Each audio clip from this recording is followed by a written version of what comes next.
Oiê, sejam muito bem-vindos a mais um vídeo do canal. E hoje eu quero falar com vocês sobre como lidar com a nossa incredulidade. Você já passou por algum momento de incerteza, de incredulidade, de dúvida, de medo, diante do chamado que Deus te confiou, diante da promessa que Deus te entregou? E às vezes a gente até compartilha, com alguém sobre essas nossas dores. Tô com medo disso, eu acho que eu não sou capaz de fazer isso que Deus me chamou pra fazer, eu tô com dúvida, não tô me sentindo confiante, não tô me sentindo capaz. E a pessoa às vezes fala assim, não, mas dúvida não é de Deus, incerteza não é de Deus, se você tá com dúvida não vai, porque não é de Deus. Mas eu quero te lembrar sobre alguns homens da Bíblia que tiveram um chamado muito grande, mas tiveram medo, tiveram dúvidas, tiveram incertezas, pra mostrar que você não tá sozinho nessa. Lembra de Moisés, que foi chamado por Deus pra libertar o povo do Egito? Ele teve medo. Êxodo 3:11. Moisés, porém, respondeu a Deus: quem sou eu para apresentar-me ao faraó e tirar os israelitas do Egito? Aí, olhando assim com a nossa carnalidade, a gente pensa, poxa, ele tava limitando o poder de Deus, porque se Deus chamou ele é porque Deus ia capacitar. A gente vendo isso hoje. Só que naquela época não tinha a história de Moisés para ele se espelhar. Hoje a gente tem. E Deus não se entristeceu com Moisés, não falou, tá bom, já que você não se sente capaz, então eu vou chamar outro. Não. Olha o que Deus fala. Versículo 12. Esta é a prova de que sou eu quem o envia. Quando você tirar o povo do Egito, vocês prestarão culto a Deus neste monte. Então Deus, ele não te chama porque você é capaz, ele não te chama porque você fala bem, porque você se expressa bem, porque você tem a habilidade de ensinar. Deus nos chama na nossa pequenez, na nossa incapacidade mesmo, para que através da nossa vida incapaz, ele se exalte, ele seja glorificado. Um outro homem aí que foi chamado para libertar os israelitas, que por sinal os israelitas eram um povo muito rebelde. Eu falei, que eu tô fazendo a leitura da Bíblia de Gênesis a Apocalipse, e eu tô na parte que Moisés morreu e agora quem tá comandando os israelitas é Josué. E aí eu fico assim, meu Deus, que povo desobediente, mas enfim. Juízes 6:15. Gideão, ele foi chamado também para liderar os israelitas, e ele falou: Senhor, respondeu Gideão, como posso libertar Israel? Meu clã é o menos importante de Manassés e eu sou o menor da minha família. Deus também poderia ter falado, tá bom, já que você se sente incapaz, já que você tá duvidando,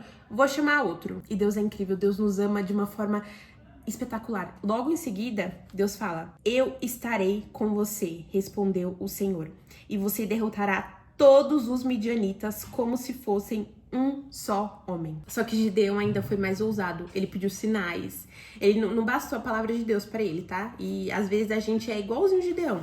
Não basta uma palavra, a gente quer sinais. A gente quer ver ali realmente o que Deus vai fazer. Juízes 6:36. E Gideão disse a Deus: quero saber se vais libertar Israel por meu intermédio, como prometeste. Colocarei uma porção de lã na eira. Se o orvalho molhar apenas a lã e todo o chão estiver seco, saberei que tu libertarás Israel por meu intermédio, como prometeste. E assim aconteceu. Gideão levantou-se bem cedo no dia seguinte, torceu a lã e encheu uma tigela de água no orvalho.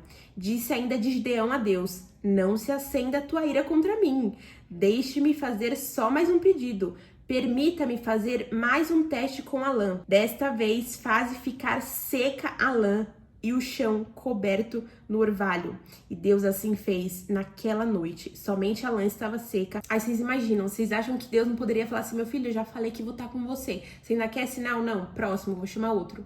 Mas não, Deus, ele foi misericordioso com Gideão. Ele deu o sinal, deu a primeira vez e deu a segunda vez. Porque o amor de Deus, ele não se compara com nada que a gente possa sentir, ver ou pensar. Porque, mais uma vez, não é a nossa força que nos habilita a conquistar algo, a fazer algo grandioso que Deus nos pede, mas é a força de Deus operando em nós. Só que isso só acontece quando a gente se prostra aos pés do Senhor, quando a gente permite que Ele nos use pra glória dele. Um outro exemplo também muito bom pra gente falar é sobre Jeremias. Deus chamou Jeremias quando ele era ainda muito jovem pra profetizar pro povo de Israel. E a primeira reação dele foi essa, falar, não, Deus, não, eu sou muito jovem, eu não consigo, eu não posso. Jeremias 1:6.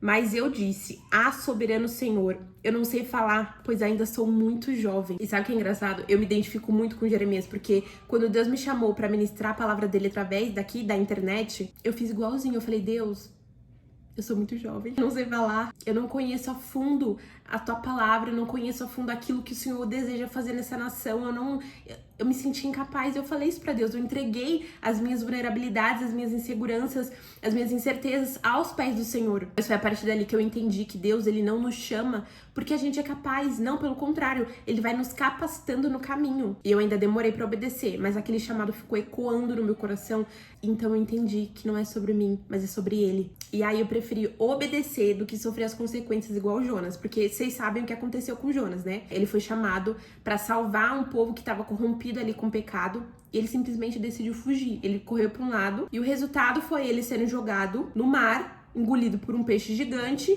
e acabou que ele ficou lá por 3 dias e foi fazer o que Deus tinha pedido. Então, assim, preferi obedecer. Então, a verdade é que não adianta a gente tentar correr, porque por mais que a gente tente correr do propósito, a gente só vai acabar atrasando a nossa promessa e sofrendo desnecessariamente. Mas quando a gente obedece, mesmo que a gente não esteja entendendo tudo, vem aquela paz. A paz que mesmo sem entender, que mesmo que a gente não veja o mar se abrir, a gente sabe que tá no centro da vontade de Deus. Então entenda que você não precisa ser perfeito, perfeita para ser usada por Deus. Você só precisa ser obediente e fiel naquilo que Ele te confiou. Se tem alguém que nos ensina muito sobre como enfrentar o medo, a incerteza, a incredulidade, a dúvida, esse alguém é Jesus.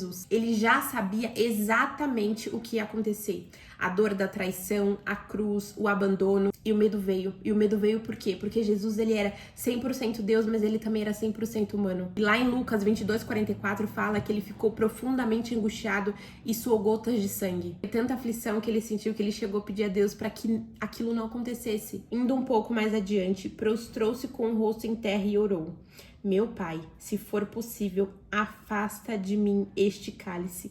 Contudo, não seja como eu quero, mas sim como tu queres. Esse foi o momento da humanidade de Jesus sendo exposta, para que hoje a gente entenda que mesmo na dor, mesmo no sofrimento, mesmo na angústia, mesmo na aflição, a gente não pode deixar o medo decidir por nós, a gente não pode deixar os sentimentos negativos que estão tentando nos paralisar fazer com que a gente não cumpra a vontade de Deus, porque se a gente for obediente, se a gente decidir enfrentar tudo isso, no final vai valer a pena. Então entenda que a sua dúvida, ela não é um pecado, mas ela é um instrumento que Deus usa para que a gente confie mais nele, para que a gente entregue a nossa vida, o controle da nossa mente nas mãos de Jesus. E todas as vezes que você tiver com dúvida, com medo, com incerteza, com qualquer sentimento negativo que esteja tentando te paralisar, faça igual Jesus, vai aos pés do Pai, entrega pra Ele, fala: Deus, eu tô assim, mas eu confio que o teu plano é maior pra minha vida, que o teu plano é melhor pra minha vida, eu confio em Ti, Pai, e que seja feita a Tua vontade, acima de tudo, acima de qualquer situação, acima de qualquer coisa, porque quando a gente busca Deus, quando a gente